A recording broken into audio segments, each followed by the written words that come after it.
The next UN climate change conference in Glasgow kicks off next Sunday. Leaders from nearly 200 countries will be there. Their main goal, create policies to address the threats of climate change. About 20,000 people are expected to attend the conference. They will discuss new targets for cutting emissions from coal, oil, and gas. They're trying to prevent global temperatures from rising more than 1.5 degrees Celsius. But leaked documents reveal some countries are lobbying the UN to downplay the rapid need for action on climate change. Saudi Arabia, Japan, and Australia are reportedly among the countries arguing the world does not need to rapidly reduce the use of fossil fuels. Those accusations come at the same time as Saudi Arabia pledges to reach net zero greenhouse gas emissions by 2060. Crown Prince Mohammed bin Salman announced the new goal right in time for the Glasgow summit. For more on this, we want to bring in Tom Armstrong, president of Madison River Group. Tom's company is a strategic consulting firm that helps clients improve their decision-making using science. They work with issues around climate change. Tom also served in the White House Office of Science and Technology from 2011 to 2015 during the Obama administration. Tom, thanks so much for joining us. I want to get right in here. What are some of the most important discussions to be had at this climate summit? Well, I think the most important discussion right off the bat is how are we going to actually make the changes, the reductions in our carbon emissions to get us to net zero. As of right now, none of the G20 countries have even come close to making their emission reduction pledges. And that will be, I think, first and foremost on the minds of the thought leaders at Glasgow will be to make sure that we not only get pledges for how to reduce our emissions, but actually plans for how that will actually occur physically.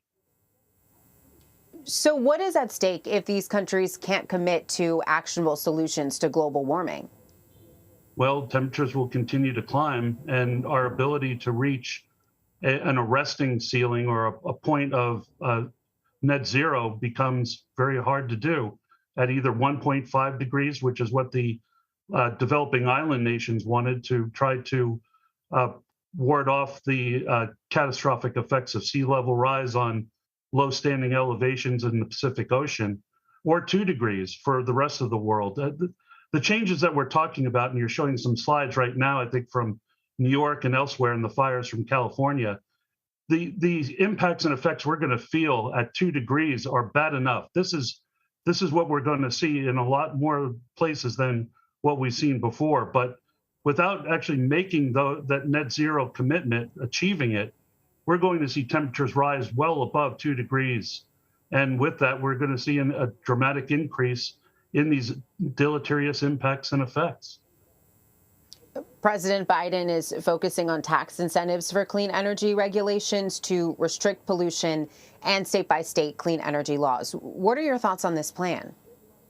Well, I think the plan is sound, and I think we need to keep in mind that the plan with the taxes not only is a benefit to trying to reduce our carbon emissions through these tax incentives, but also the need to bring federal resources to the fight against climate change in other parts of our daily lives, and that is the health and security of our food system, the health and security of clean water for human consumptive use, as well as for native species that rely on that water in order to survive in ecosystems, for energy, alternative energy purposes.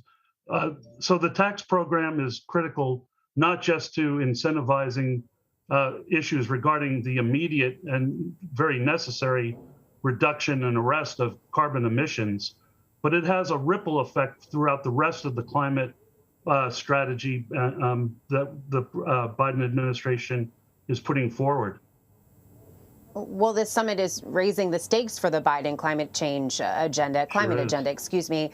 Senator Joe Manchin is derailing Biden's clean electricity program.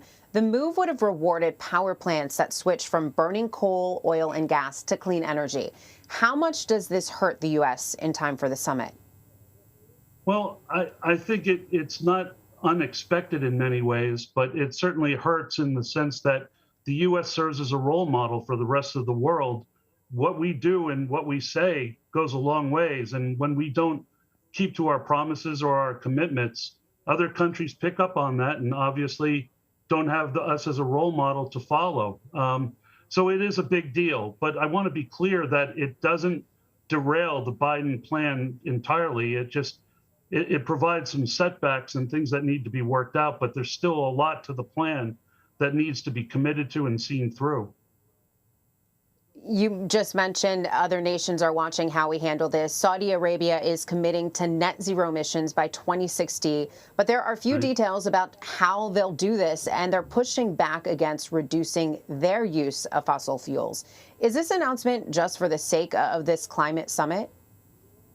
Well, I can't say for sure about whether it's just for the climate summit, if it's a message that they're really just trying to get across. But what I can say is that the sooner Saudi Arabia and other countries begin to really put together cogent and realistic plans for how they're going to reduce their CO2 emissions and other forms of greenhouse gases, the sooner we can eradicate this terrible disease of human-induced climate change and get to really moving on with the next phase of life in society, which is alternative work plans, alternative economic opportunities that exist that Saudi Arabia can be part of as well. So the sooner we make these changes that need to be made in order to protect this planet, I think the sooner that people can see the new economic benefits that are afforded, and they are real. It's interesting that you call this issue a disease. Yeah, well, it is like a disease if you think of it. We mitigate and try to eradicate the disease, but we also try to adapt or cope with the disease. And in many ways, that adaptation is like taking therapies, drug therapies, or other forms of therapy to ward off the pain so that we can cope with the disease until there's a cure. What we're at right now at the forefront of is coming up with the plans to how to implement the cure while also coping with the disease itself. And I don't know of anybody who doesn't want to see a cure to a disease, especially ones like what we're seeing right now with fires that are not only producing billions of dollars of damage and loss, but also fires that are taking lives unnecessarily. These are things that we can and we can combat and eradicate, and we should, and I think we will. So rich nations have reportedly made a plan to deliver $100 billion in climate aid to poorer countries. And this comes after these nations fell short on a 2009 pledge to deliver $100 billion annually. Why is it important for these wealthier nations to provide this funding? Because it is that funding that is going to help solve the global crisis. Climate change doesn't know borders. It hits everybody, whether we like it or not. And so when we talk about fighting climate change, we're not talking about fighting it just within our national borders or state borders or territorial boundaries. We have to fight this together globally. Climate change is fighting us as one large disease. We need to treat it as one large entity and come together with global solutions. And it happens to be that there are certain nations that can help financially to solve that.